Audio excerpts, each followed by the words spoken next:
నిజంగా దానికి గతం గుర్తొచ్చిందంటే నేను గతాన్ని మర్చిపోవాల్సి ఉంటుంది. అప్పటికి మనశ్శాంతిగా ఉండలేను. పిచ్చిదానా, అందరాశను మనం నెరవేరిస్తే పోలా? ఏం మాట్లాడుతున్నావో నీకు అర్థమవుతుందా? అది ఇంట్లో నుంచి వెళ్ళిపోవాలని నేను కోరుకుంటున్నాను. అది గతంలోనే కలిసిపోవాలని నేను కోరుకుంటున్నాను. ఎప్పటికీ ఎవరి కంటికి కనిపించకూడదు అని నేను కోరుకుంటున్నాను. మరి నువ్వేంటి దానికి గతం గుర్తు రావాలని కోరుకుంటున్నావు? నువ్వు నా కూతురువైనా నన్ను నువ్వు పూర్తిగా అర్థం చేసుకోలేదే. నేను దానికి గతం గుర్తుకు రావాలి అని కోరుకోవడం లేదు. అందరి కోరికని ఆయుధంగా మార్చుకుని దాని విషయంలో ఎలా ప్రయోగించాలా అని ఆలోచిస్తున్నాను. ఏంటమ్మా నువ్వనేది? అదేంటో నీకు చెప్పినా అర్థం కాదు. అయినా ఒకే విషయాన్ని పదే పదే చెప్తే వినేవాళ్లకు బోర్ కొడుతుంది. ఏం చెప్పాలో దాని దగ్గరే చెప్తాను. పద.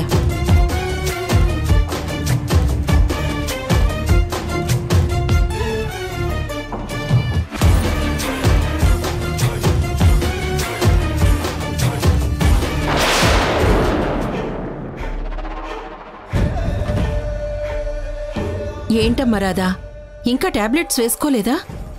అదేంటమ్మా, సమయానికి టాబ్లెట్స్ వేసుకోవాలి కదా.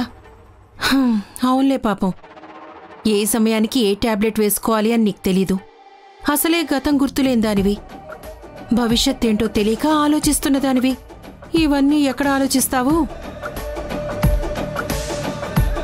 కానీ నువ్విలా ఉంటే నా తమ్ముడు తట్టుకోలేడమ్మా.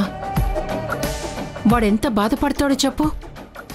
నువ్వు నార్మల్ అవ్వాలని, మళ్ళీ ఇంట్లో సంతోషంగా ఉండాలని, మీరిద్దరూ కలిసి ఉండాలని కోరుకుంటున్నాడు.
ఏంటండి అలా ఉన్నారు? ఏం లేదమ్మా. గతంలో మీకు నాకు మధ్య మంచి అనుబంధం ఉన్నట్టుంది. అవునమ్మా, నువ్వంటే మా అందరికీ చాలా ఇష్టం. ఎందుకో తెలుసా? ఈ ఇంట్లో మా తమ్ముడంటే మా అందరికీ ప్రాణం. వాడిష్టాన్ని మేమందరం ఇష్టపడతాం.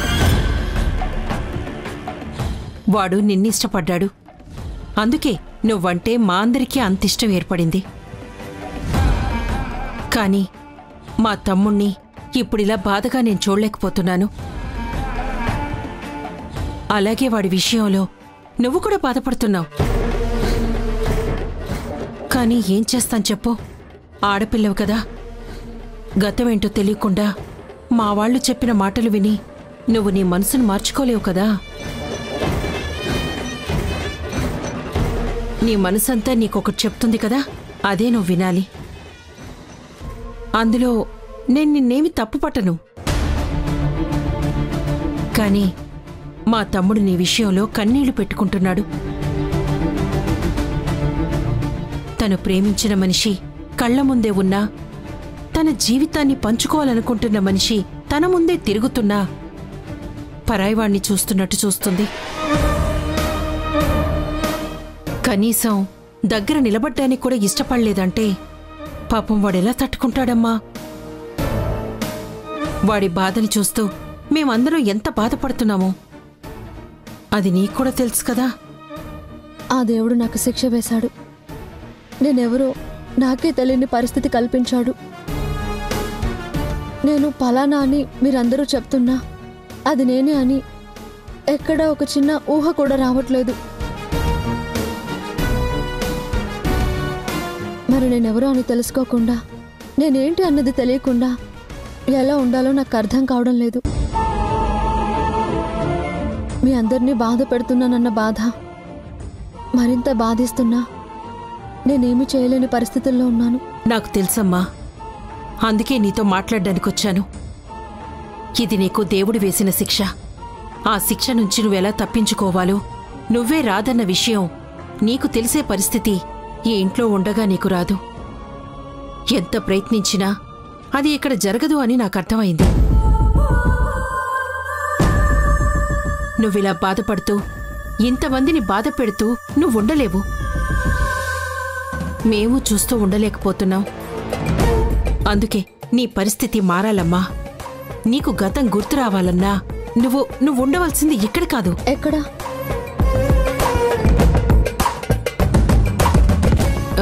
చెప్తానమ్మా. ఒకప్పుడు నువ్వు మా తమ్ముడితో ఈ ఇంటికొచ్చావు. ఈ ఊర్లో నువ్వు చాలా తక్కువ రోజులే ఉన్నావు.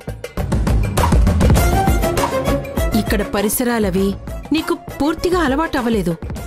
అందుకే ఎంత ప్రయత్నిస్తున్నా ఇక్కడ నీకు గతం గుర్తుకు రావడం లేదు.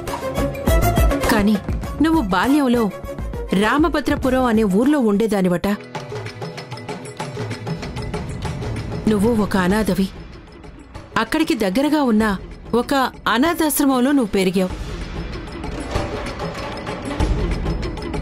నీ బాల్యం మొత్తం అక్కడే గడిచింది. అక్కడే పెరిగి పెద్దదానివయ్యావు. ఎలాంటి వాళ్లకైనా తన బాల్యంలో ఉన్న పరిస్థితుల దగ్గరికి వెళ్తే ఖచ్చితంగా గతం గుర్తుకొస్తుంది. నువ్వక్కడికి వెళ్ళి ప్రయత్నిస్తే ప్రతిఫలం దక్కుతుందేమో అని నాకు అనిపించింది. అలా అని నిన్ను ఇంట్లోంచి వెళ్ళిపోమంటున్నానని కాదు. నీకు గతం గుర్తొస్తే నువ్వు బావుంటావు, ఈ ఇల్లు బావుంటుంది, అందరం సంతోషంగా ఉంటామని చెప్తున్నాను. నాకనిపించింది నేను నీకు చెప్పానమ్మా. ఆ తర్వాత నీ ఇష్టం. ఇందులో నా బలవంతం ఏం లేదు. నువ్వే ఆలోచించుకో. పత్ సత్య, గుడ్ నైట్.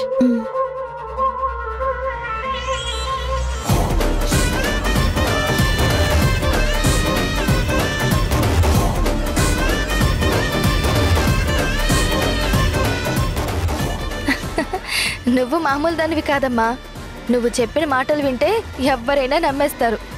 గొర్రె కసాయివాణ్ణి నమ్మినట్టు పాపం రాధ కూడా నువ్వు నిజంగా ప్రేమతో ఇవన్నీ చెప్తున్నావేమో అనుకుని నిన్ను నమ్మేసిందమ్మా. నువ్వు అంత తెలివిగా మాట్లాడావు, అంత గొప్పగా మాట్లాడావు. నిజంగా రాదంటే నీకెంతో అభిమానం ఉన్నట్టే మాట్లాడావు. అవన్నీ అది నమ్మింది అంటే ఖచ్చితంగా అది ఈ ఇల్లు వదిలి వెళ్ళిపోతుంది. అంతా బానే ఉంది, కానీ పొరపాటున ఇదంతా మనం చెప్పామని మావయ్యతో చెప్పి ఆ ఊరు వెళ్తాను అంటే మన పరిస్థితి ఏంటమ్మా? పిచ్చిదానా, గతాన్ని మర్చిపోయినా భవిష్యత్తు ఆగమ్య గోచరమైన ఆడదాని మనసేంటో నాకు బాగా తెలిసే. ఇప్పుడు నేను చెప్పిన విషయాలు ఎటువంటి పరిస్థితుల్లో అది అమ్మమ్మకు కానీ తమ్ముడికి కానీ చెప్పదు. అలా చెప్తే వాళ్ళు వెళ్ళనివ్వరు అన్న విషయం ఆ రాధకు బాగా తెలుసు.